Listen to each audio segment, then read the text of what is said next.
Сънят на баба Буба от Дани Радичков.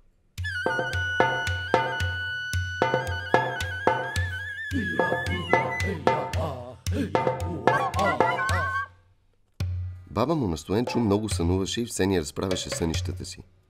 Кой къде щял да падне, кой къде щял да умре, кой за кого щял да се ожени, кой щял да загуби пари.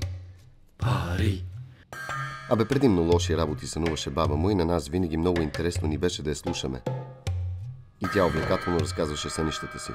Всичко разказваше, така че все едно целият свят около нас се завихряше и не усещахме земята под нозете си и политахме в нещо, което не можехме тогава да именуваме. Па и днес не можем да го именуваме, колко години минаха от тогава, но споменът за баба му на Стоенчо, баба Буба, до днес ни държи влага. Държи!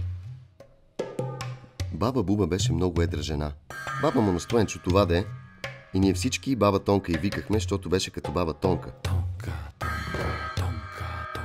Като била момиче, баба Буба била самотно дете, защото била много грозна и другите деца все си подигравали.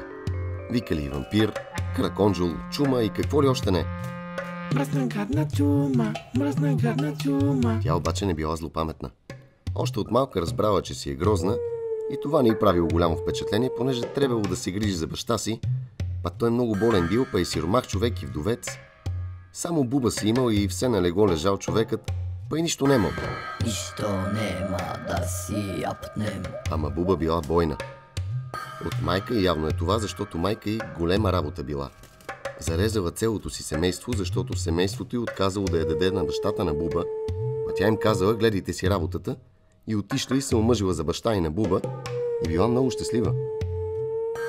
Ама бедни били, та майката на Буба се трепала по цял ден и всичко правила, колкото да изкара някоя пара. Да се научила и покриви да реди. И хората много си подигравали, че и покриви реди, ама на нея па не й мигало окото и се качвала и редила покриви. И един ден, като редила покрива, чула глас зад нея. Тоя глас дали бил зловещ, нежен, подканващ или лъжовен, никой до ден днешен не знае. Но явно майка и на баба Буба много е ядосала природата и целият ред на света, за да може да се появи този пакостен глас, защото къде се е чуло и видяло жена да реди керамиди на покривите. Те се чуло и видяло да ги реди циглите. Светът обича всичко да стои в ред и да е подредено, както е казано, че трябва да е подредено. Пак като нещо не е подредено и една жена реди керамиди, светът много се обижда и веднага гледа да ти щупи главата. То всъщност не толкова се обижда, колкото се страхува светът от различното. Ама да не почнем да философстваме, понеже кой съм аз, че много да разбирам света? На този въпрос аз ще задам моя въпрос, кои па сте вие. И така няма да му излезе края, докато не се набием ни други и тогава силата ще победи. Ама не винаги силата е тая, която я правя. Защото бая бабанки съм видял в мое време и повечето от тях са били глупаци, па и бая богаташи съм видял, дето нищо не струват. Ама сега ще кажете, че така говорят слабаците и бедняците и пак ще трябва да се бием.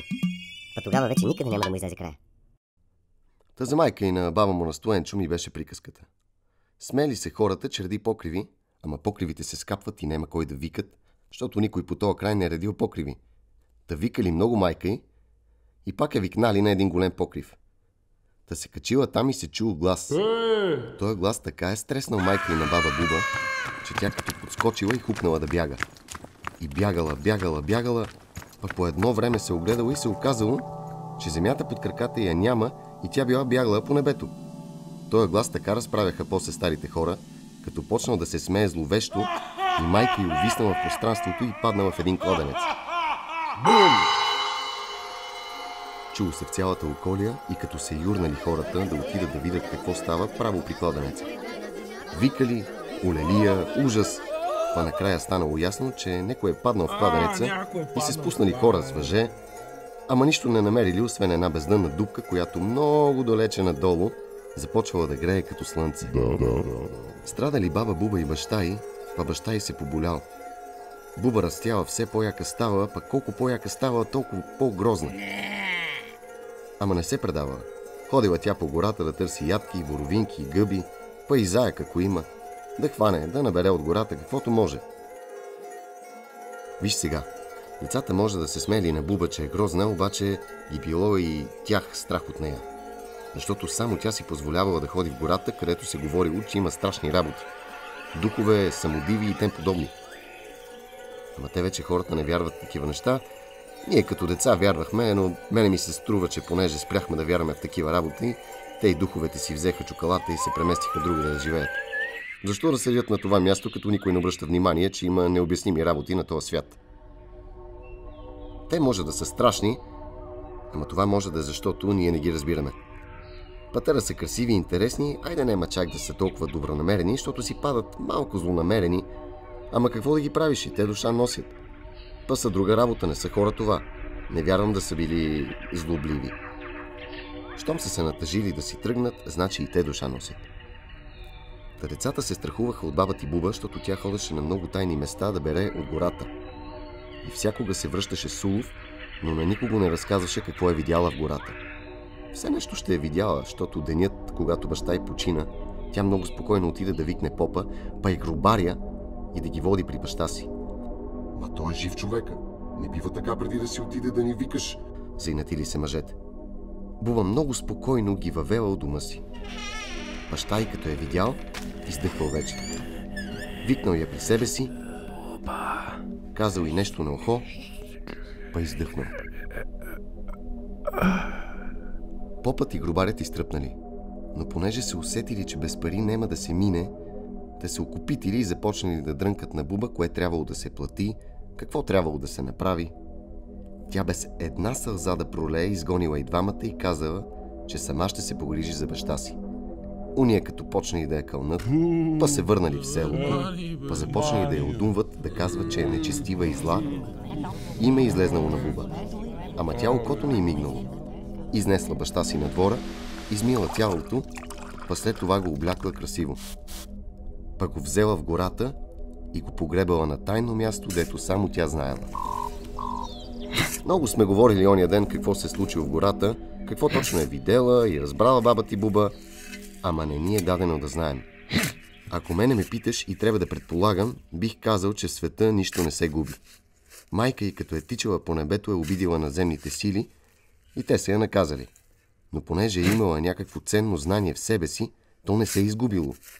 Тя просто много рязко е употребила цялото знание, като се е запокитила в небесата и сигурно много тайни е разкрила, та гласът, дето се е чул, кой знае какъв е бил, и е прокудил в центъра на земята. Па може и да не я е прокудил, а да я е спасил. И понеже баланс някакъв е бил нарушен с прокуждането на майка и на Буба, защото може би било време човек да се доближи до тия тайни на съществуването, силите неизвестни за нас са върнали дара на майка й и на самата баба Буба. И сигурно тя е попаднала на мястото, дето й е била дадена силата да вижда и да провижда, та затова е и знаела, че баща й си отива. Но явно тия тайни са ревниви и не искат да бъдат разкривани до край, та затова на баба Буба е било дадено да вижда в сънищата си само лошите неща. Кой кога щял да падне, кой как щял да умре и кой кога ще се ожени. Тайни всякакви бродят по света, но все по-често си бродят необезпокоявани, защото кой ли има време да ги гледа и да ги разнищва? Една от големите тайни беше личният живот на баба ти Буба. Целото село я мразеше още от малка, подминаваше, защото имаше нещо необяснимо в тази жена. Как се задуми, малко се знае за тая работа. Съпругът ти, другоселец, бързо си отишъл от този свят, ама дете я оставил, та това било и майката на Стоенчо.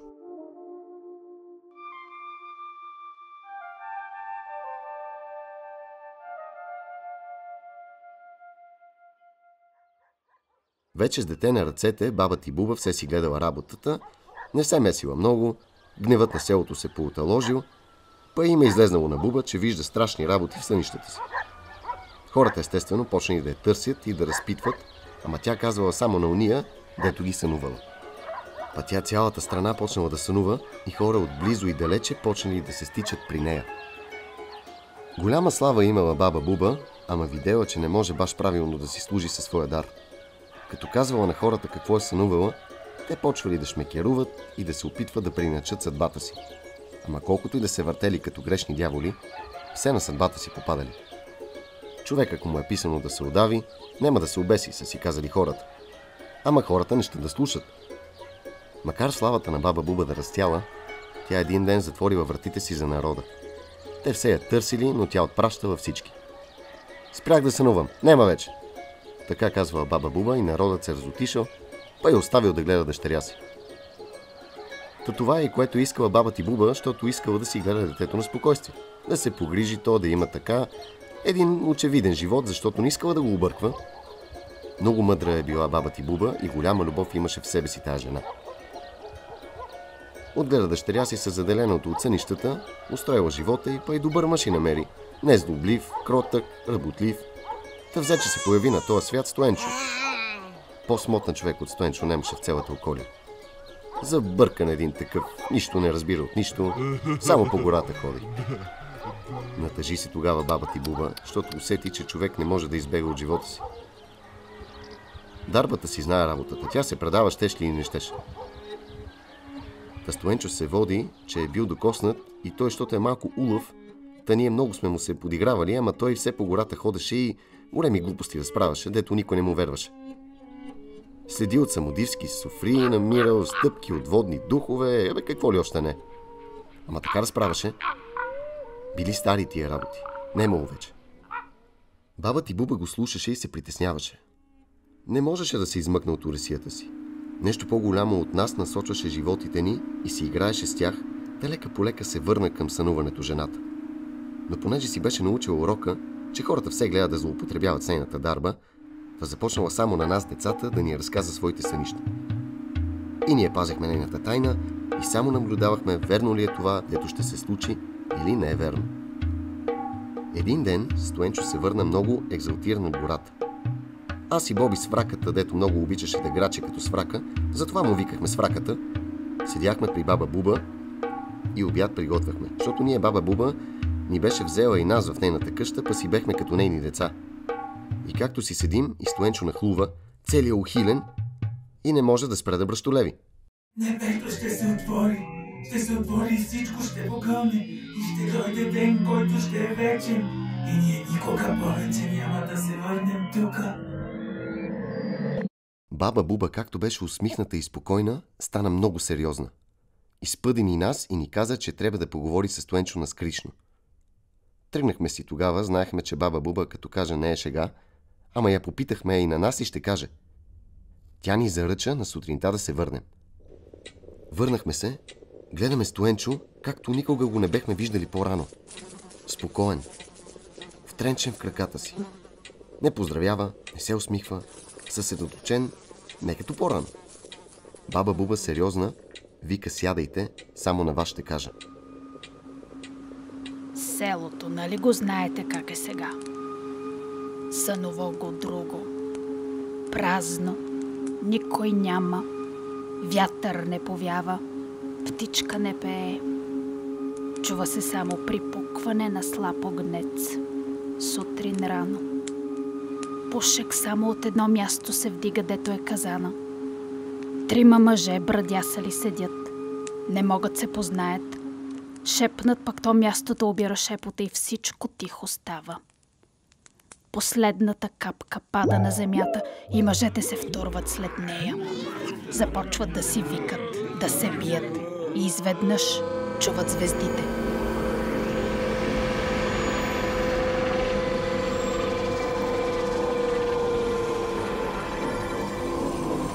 И целият свят се обръща като с хастара навън и е засмукан от кладенеца, дето майка ми се фърли. По-ярко от слънцето светлина изригва от него. Мъжете гледат и пред очите им нов свят, дето думи няма за него.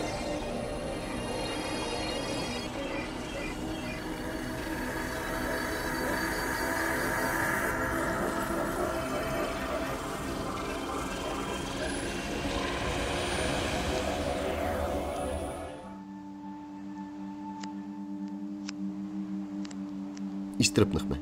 Нали бехме деца? Ама не разбираме много какво ни разправя баба ти Буба, ама усещаме, че е съдбовно. Някак нас ни засяга и всичко ще е друго, след като тя ни го казва това нещо. Па влиза майка му на Стоенчо и почва да се кара на баба Буба, че пак ни е събрала бабини деветини да ни разправя. Тя се засрамва и ни вика повече да не идваме тук. Тъжно ни стана. Не разбрахме защо, ама си тръгнахме. И веднага отидохме на кладенеца да гледаме нещо, нема ли да изгрее от него. Стоенчо хич не поглежда. Все едно нещо знае. Ама ние викаме: ела бе, Стоенчо, може и нещо да видим. Той обърнал гръб и гледа към небето. И ние поглеждаме. Небе. Чисто, безоблачно. Това, което е горе, ще дойде долу. Па ни фана страх да се разотидохме. И аз и с фраката разказахме на нашите какво ни говори баба ти Буба. И те като се ядосаха, викат повече при нея не. И ходиха и се разправят с нея, викат: що плашиш децата? Та нея много срама я хвана и се промени.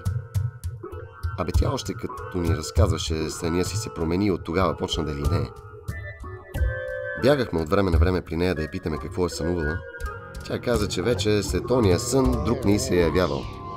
И почна да линее жената.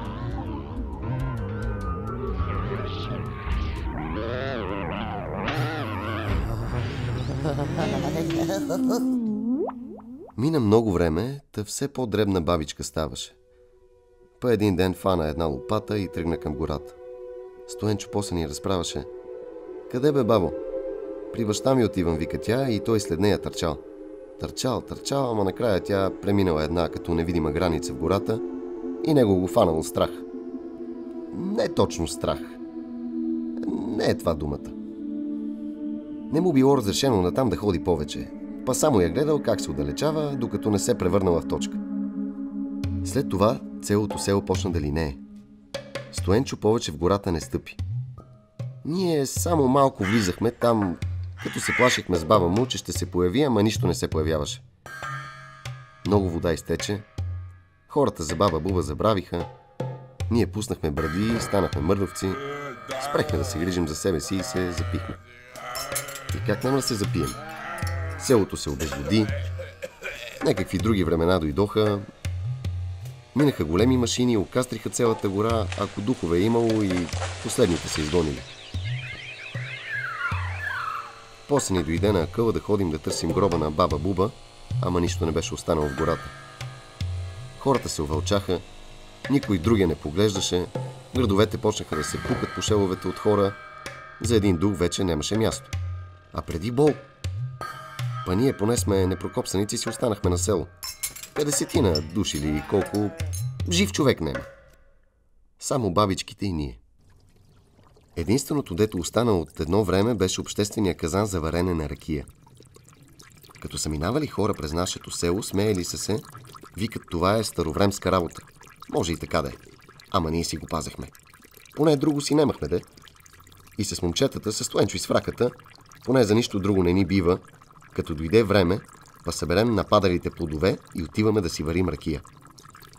Забивахме се в обществения казан и няколко дена не мърдахме, до да не направим цялата ракия. И пиянствахме бая. Ние с фраката грачим, а Стоенчо безмълвен седи и все нещо гледа бутилките. Всека капка поглежда. Викаме си: алчене, брои до последно. Така беше и тая година, па се събрахме, па почнахме да варим и си седим на топло и нищо не си говорим. Не ни останаха сили вече. Гледахме напред, колкото да не се спънем. По-напред не виждахме нищо и никого. Спомняхме си този ден за баба Буба и нещо като се отплеснахме, бутахме бутилките, дето се беха събрали. Стоенчо изведнъж, като настръхна, почна да буйства.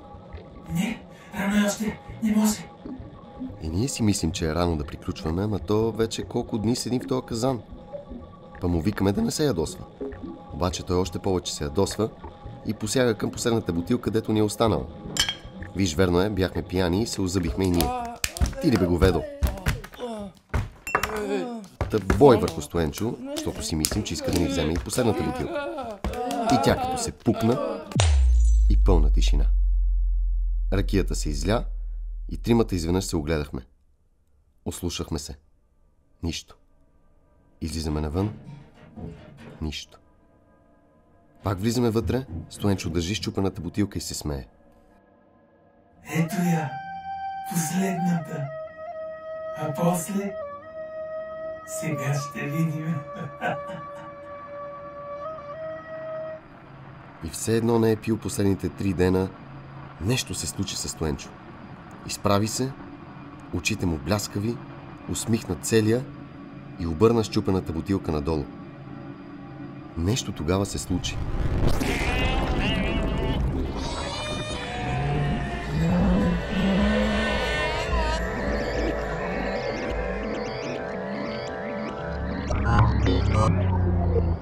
Чуваме и се оглеждаме и виждаме жив кит. Жив кит пред нас и ние сме некъде много нависоко над земята.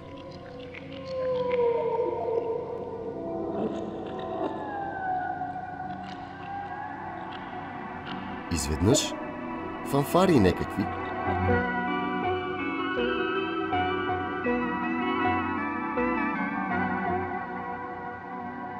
Па изведнъж, като капката падна на земята и нас па ни засмука нещо, па се завъртяхме и изведнъж, като си седяхме, нещо ни повлече към кладенеца надолу, дето майка и на баба Буба беше паднала. И летим надолу, летим и изведнъж ярка светлина, като слънцето. Па слънцето изведнъж се разтегли, изплеска, изригна и айде обратно нагоре по кладенеца, да ни изхвърли и се връщаме и гледаме селото неузнаваемо. Кентаври препускат нагоре и надолу, самодиви танцуват кръшни танци, змейове летат в небето, ама си е нашето село. Вървим към казана, гледаме да не ни види некой, па виждаме баш, дето е казана, краля слънце седнал върху него на трон. И от двете му страни баба Буба и майка. Гледат ни, ние ги гледаме, не знаем какво да кажем. И ще биде ден завинаги. И всичко, дето некой не е вервал, че го има, ще напусне този свет, а ще се засели от другия свет. Чуваме изкривения глас на краля слънце и малко ни е смешно, защото и той на селски говори. Абе, кралю, и да не си от нашия край. Стоенчо като се сепна, изведнъж пак се сплескахме, като капка станахме. Пак баба Буба и майка и се смеят и изведнъж ни затвори в бутилка кралят слънце и ни хвърли, па се търкунахме, па около нас пак китове, животни, духове, змейове. Не можем да се начудим. И се търколим, па изведнъж прас. И пак сме в казана сами. Тримата брадясали неудачници. Нищо не се е променило. Явно сме се натровили от изпаренията. Мама му стара, красиво беше. Ама с фраката па да не се беше подигравал на краля слънце. Стоенчо само седи и се усмихва. Викаме си: Стоенчо, спираме да пием. Това не е нормално. Трябва да се ограничаваме. Той обаче един такъв усмихнат с лъскави очи излиза навън. И ние след него. И гледаме по средата на селото кит, дето си лежи най-спокойно и надава вой. Поглеждаме нагоре, да виждаме земята. Ами сега? Па ще поседим малко, па все нещо ще се случи. Аз хващам една хартия, пиша всичко, дето си спомням, взимам една бутилка, дето не се е счупила и я хвърлям към земята. Тук виж, някой се сетил за нас, па се запитал къде сме отишли. Какво направи? Питаме Стоенчо. Па написах къде сме, ако някой тръгне да ни търси. Подписа ли се? Забравих. Па Стоенчо само ми се усмихна и ние сядаме до него и гледаме цялото сътворение. И си мислим, че като на човек му е писано да се удави, няма да се обеси. Ама кой ли вече вярва в такива работи?